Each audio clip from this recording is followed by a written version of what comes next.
Welcome to Journalist Roundtable. I'm Phil Beckerman. Today we are joined by Ryan Deto, a reporter with the Pittsburgh Tribune-Review, Anthony Hennen, a reporter with the Center Square, and Jan Murphy, Capitol Bureau Chief with Pennlive and the Patriot News. Jan, the Senate Republicans are moving a couple of measures to cut taxes. What are they doing? Well, this week the Senate passed what they're calling is the most historic tax cut in Pennsylvania history. They're proposing lowering the personal income tax that workers see taken out of their paycheck from 3.07% to 2.8%, and also eliminating the gross receipts tax on your electric bill.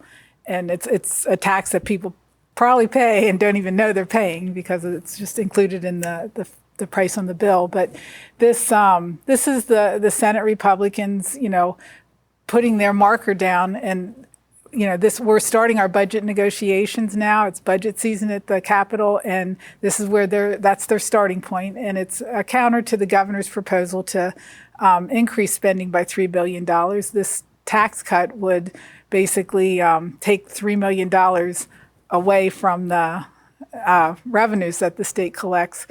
But the plan is to use some of our fund balance. We have over $6 billion in a fund balance sitting there. And the Republicans are saying, the governor wants to invest in government programs, but we want to invest in people. And that's how they're pitching their tax cut proposal. So as these measures were moving their way in the Senate, did they get any Democratic support? It got a couple Democrats. It got a few Democrats, not a couple, I should say. I guess it was 8 Democratic senators supported it. I mean, it's a tax cut, and they're elected officials, and they know that's it's a hard thing to vote against. But Senator Art Haywood made the argument on the floor that the Pennsylvania Policy Center said for a family that earned $67,000 that this tax cut would basically save them $181. And if Republicans want to say that's bold, he said to his constituents, that's not bold. And they think that this could result in some spending for programs that they feel is necessary that won't get done if this revenue is taken out of the mix. What impact would this have on state revenues? It would be it comes to a total of about $2.9 billion. And so, the way that they make up for that is to dip into the fund balance. And in addition to our fund balance, the state also is sitting on over a $6 billion rainy day fund, which that money can only be tapped for emergencies or things that are affecting the health, safety, and welfare of Pennsylvanians. So it requires a 2/3 vote, I believe, to be able to withdraw money from that fund. But we do have this other huge fund balance, and some people are saying it could actually be $7 billion till the end of this fiscal year. So it's a lot of money the state is sitting on. The argument against using it for a tax cut is our budgets they're balanced, but they're balanced using some of our fund balance. And down the road, as costs increase, we could be putting ourselves into a bad situation where there's going to be a tax increase that's going to be necessary to sustain the programs. And but in talking with Senator Pittman, the Senate Majority Leader, that either way, it's going to be a hard vote. Either they're going to have to, down the line, cut spending on programs, or they're going to have to raise taxes. So either way, it's not going to be a good, easy vote for legislators. But for now, that's the starting point, and it'll be interesting to see as the coming weeks play out, where this tax cut, if it ends up, being in the final deal. Is there any indication whether House Democrats would support this or the governor would support this? The one takeaway that I've gotten from the Democrats was that there's a willingness on the Republicans' part to spend down some of that fund balance, and it's just how it's spent and what it's used for. But the House Democrats they weren't on board with that full proposal, and the governor just said he welcomes this. This viewpoint that the Senate Republicans are bringing to the budget table. The governor didn't embrace it because the governor has some spending priorities that would raise our spending by $3 billion. A big chunk of that going to fund public education, which is, we have this Commonwealth Court decision hanging over the state's head that our school funding system is unconstitutional. And so there's going to be, that's one thing I can say about this budget season as it gets underway. Public education is going to make out okay this time, and people are saying, and rightfully so, because it's been underfunded for years.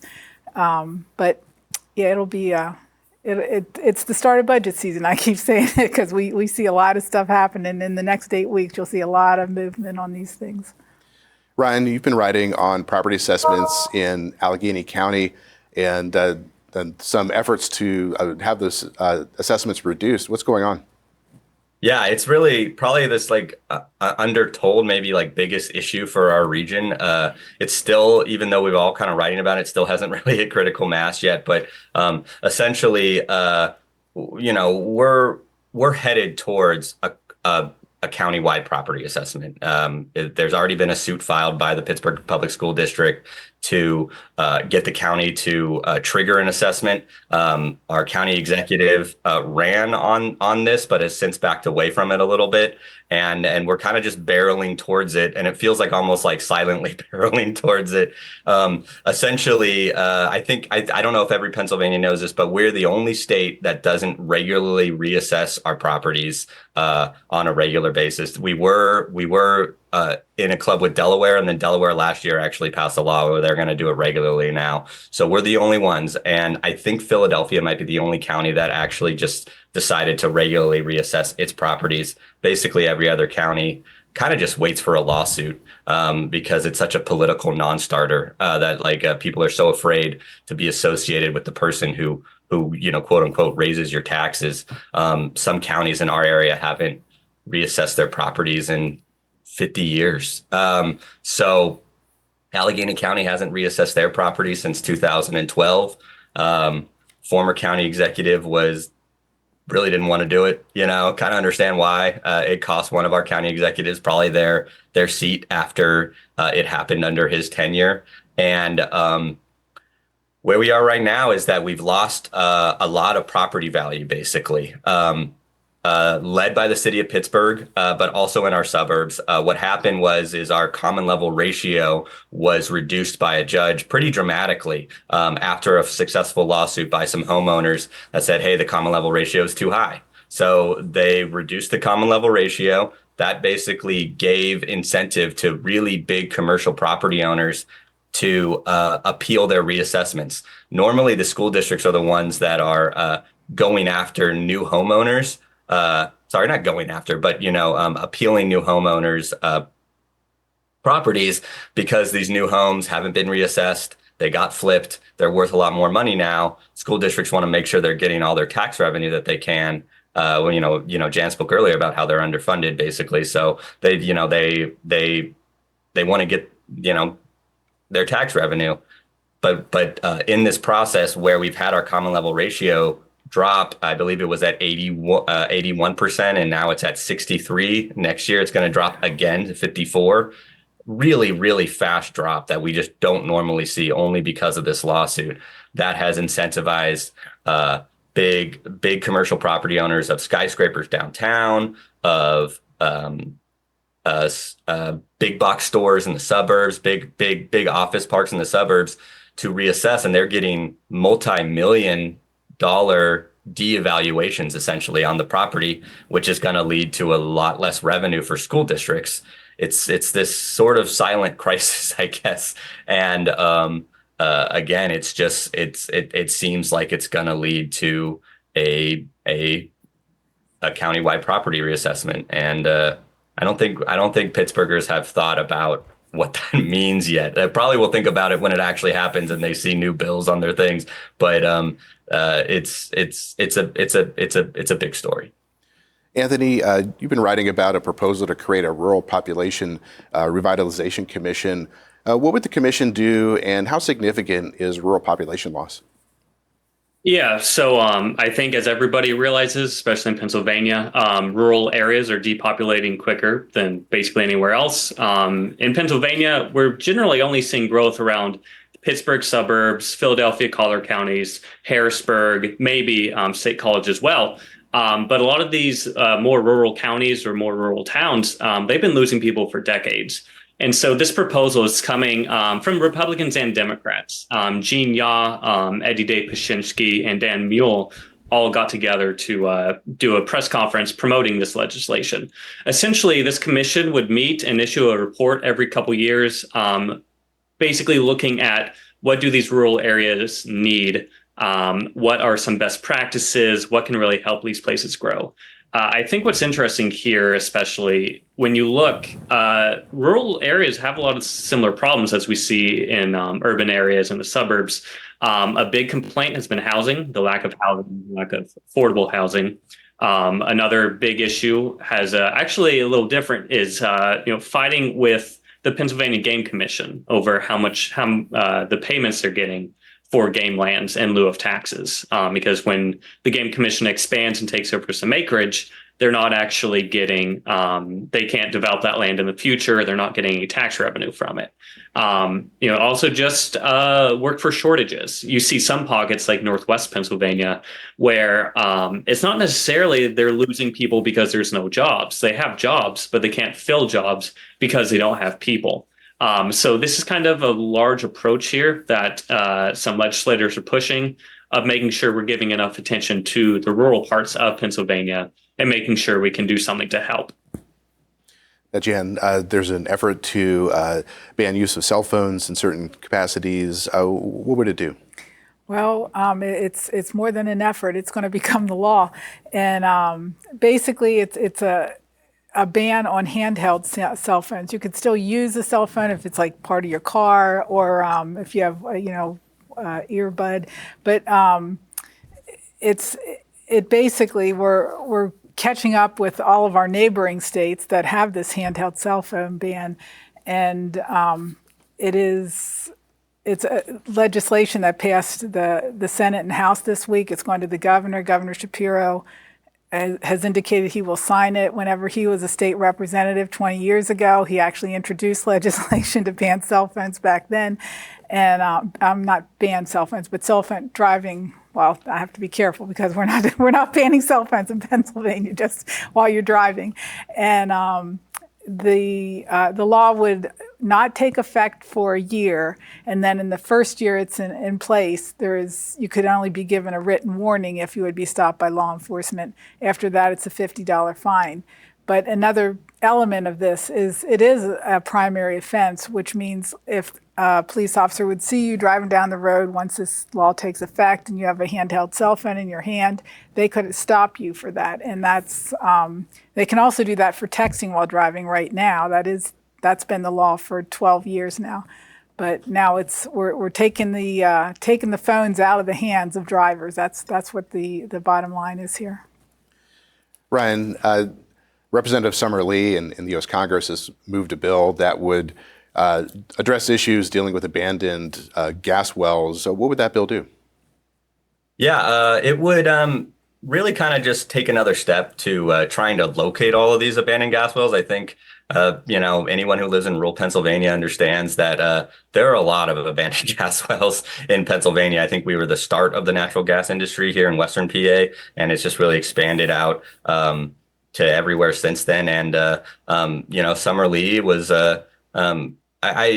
trying to get more attention, more funding, more technology use to kind of just locate all of these wells. I think the state has somewhere around 300,000, but there's a lot that they don't even know of. There could be like way more than that. And they're trying to find these all across the country, really, and find them and then plug them, basically. And her bill will kind of set the Department of Energy to be tasked with this. And I think it's pretty, for Summer, I think it's a pretty big step. I mean, she's been in office for about a year now. And she was able to get this past a Republican House, even though she's arguably one of the most progressive liberal, representatives in Congress. And I think I think she kind of took it as a little bit of a victory lap as well after she won her primary election against a challenger. That, hey, the criticism of me is that I like I don't get things done or whatever. I'm just I'm a member of the squad and all that stuff. But she was able to get this bill done, and hopefully it'll lead to more of these wells being plugged up. So is this an issue that transcends party differences?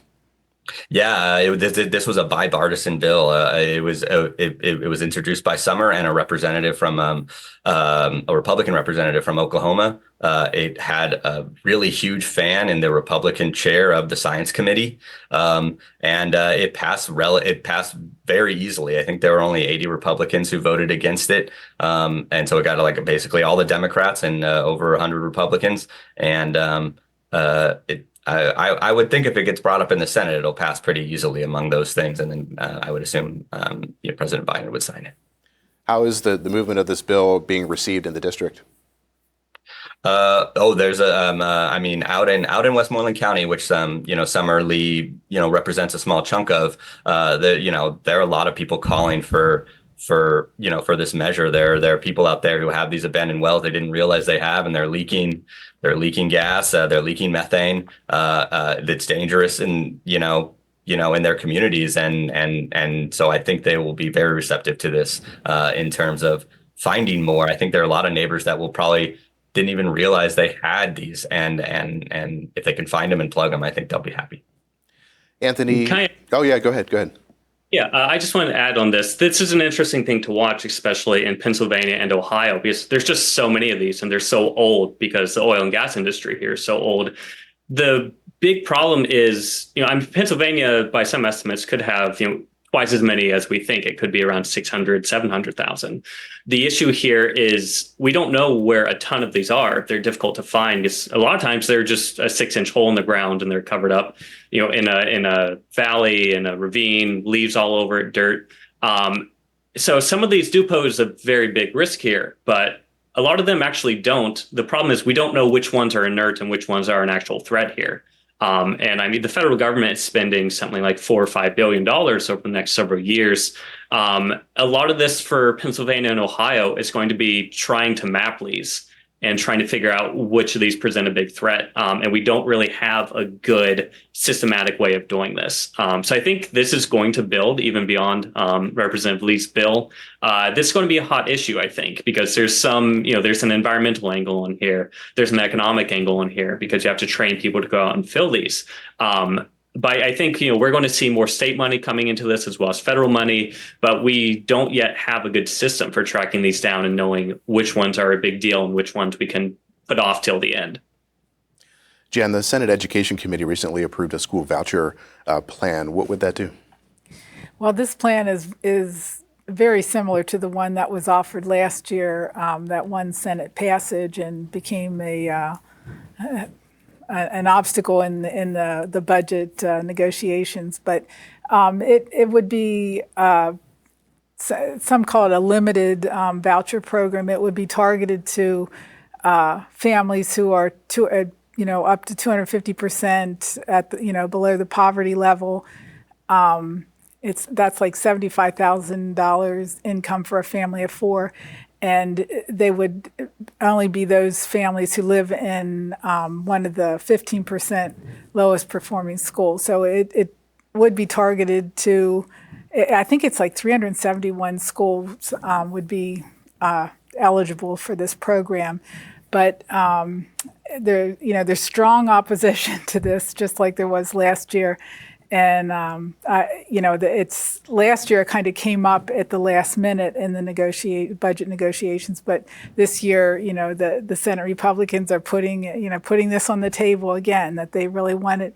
The governor has indicated in his budget address, he said this is a piece of unfinished business for him. So he's in favor of it. The House Democratic majority is going to be the wall that, is going to try to stop this movement. And, it'll be interesting to see if there's anything that the other sides would be willing to give to House Democrats to make them allow this to be part of a budget deal.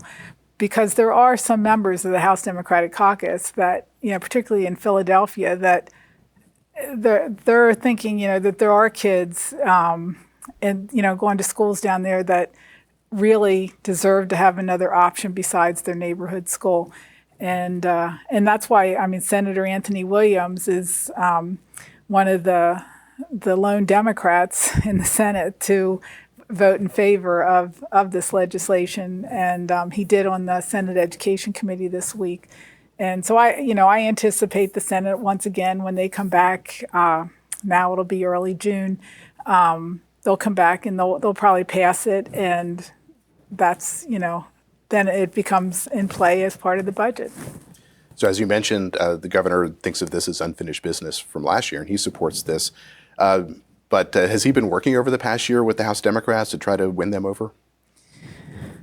If he has, I mean, there's so many things I think on the governor's plate that if he has, it's just like one thing of many. But I honestly think that what this year has done is bolster both sides to either be for or against it, and it's going to be a tough fight to get that across. But clearly, people, the opponents say, this whatever money, there's no dollar figure attached to this Senate bill that passed the Education Committee, but they're saying any money that they put into it should be invested in public schools, and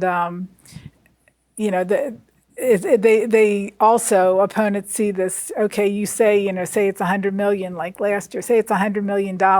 That's like the camel's nose under the tent. Then next year it'll be, 150, 200, and then it grows from there. But, the people, I did get a national education expert who said if Pennsylvania would keep its program limited to those low-income kids in poor-performing schools, that they consider that to be the right approach to take, that it shouldn't be this all-encompassing, statewide opportunity for all students. But we'll see. Anthony, Representative Carl Metzger's bill that would criminalize xylazine is moving to the governor. What would that bill do, and how serious an issue is this? Yeah, so xylazine is, it's also known as tranq. It's a huge issue around the Philadelphia area. Philadelphia has been called the epicenter of xylazine. Essentially, it's something that gets mixed in as fentanyl. It's originally an animal tranquilizer. And the concern here is Metzger is pushing this for two reasons. One is to make sure that veterinarians make sure they have access to this for very, very important uses for horses or other large animals. So there's a farm agricultural angle in this. The other angle is making sure that if you make xylazine possession a felony, then you can actually, he argues, force people into treatment for this. We've seen Philadelphia this week is clearing out an encampment in Kensington, which is really an open air drug market, and just really, it's like something else if you ever go through it. The hope here is, if you're on the street and you're addicted to this, getting you off the street, getting you into some sort of treatment can actually turn your life around and save your life. We've seen across Pennsylvania in recent years, upwards of 5,000 people dying every year just from an overdose. So Metzger's argument is, if we take xylazine more seriously, if we put some penalties behind it, we can force people to get some help and also clean up, these neighborhoods that have just been destroyed by some of the drug trade, either for violence, for needles being thrown on the street. There's a lot that goes into this. We've also seen some arguments from Democrats that this is simply continuing past mistakes, past failures. Representative Emily Kincaid out of the Pittsburgh area was arguing that, this did not work when we dealt with fentanyl, cocaine, marijuana. This is not going to work now, partially because people who are using xylazine don't always know they're using it because it can be mixed in with fentanyl or other drugs. And her concern is, we're not putting efforts into other forms of prevention or putting more support behind treatment. We're just adding another list to what police have to deal with. So there's a lot of issues here. There's a lot of concerns about stigma, making people even less likely to reach out for help. But again, many Democrats supported this. We saw Senator Christina Taglione out of Philadelphia, who covers the Northeast and Kensington, was a strong supporter of this, arguing that xylazine is just destroying and poisoning her community and something needs to be done here. So it heads to the governor's desk, I believe, on the final vote, it was only 29 Democrats opposed it, whereas the previous vote 32 ahead. So it seems like Republicans and Democrats, there's a lot of support for doing this. I think the question really lies in whether we're effectively getting people addicted to fentanyl, to xylazine, to all these drugs that are really having a life-destroying effect, whether we're really getting them into help and treatment and making sure we're supporting that recovery. Ryan, we only have a couple of minutes left, but we can't wrap up without talking about the issue surrounding a giant ketchup bottle in Pittsburgh. What's going on? If there's anything I know about Pittsburgh is that we love our Heinz ketchup and we hate change. And so essentially, we have these giant ketchup bottles that used to be at Heinz Field, was formerly called Heinz Field, when the Pittsburgh Steelers Stadium changed names to Acrisure Stadium. They got rid of the Heinz Red Zone, which was above the big jumbotron at the stadium, and that just set off a firestorm among Pittsburghers. They're like, how could you get rid of our Heinz Red Zone? So the Acrisure made a deal with Heinz. They brought back one of these giant ketchup bottles to Acrisure Stadium. It's now like outside of Gate C. If you're going to a Steelers game, there was another one. What to do with the other giant ketchup bottle? The Heinz History Center, which is a local Western Pennsylvania, history museum, said we'll take it. They put it up at right outside, the museum, but unfortunately it did not comply with Pittsburgh's zoning, or very antiquated old zoning. And so it was technically a sign. So they had to seek a variance. It became a little bit of a thing. I believe it's going to, I actually think the hearing is today. I think it's going to go through pretty smoothly, that they'll allow to be able to keep this sign. But we never stopped hearing about these giant ketchup bottles. I think there's been gotta be like dozens of headlines about them. So happy to contribute another one. Well, our guests today have been Ryan Deto, a reporter with the Pittsburgh Tribune-Review, Anthony Hennen, a reporter with the Center Square, and Jan Murphy, Capitol Bureau Chief with Pennlive and the Patriot News. Thank you all for joining us. And I'm Phil Beckman. Thank you for watching.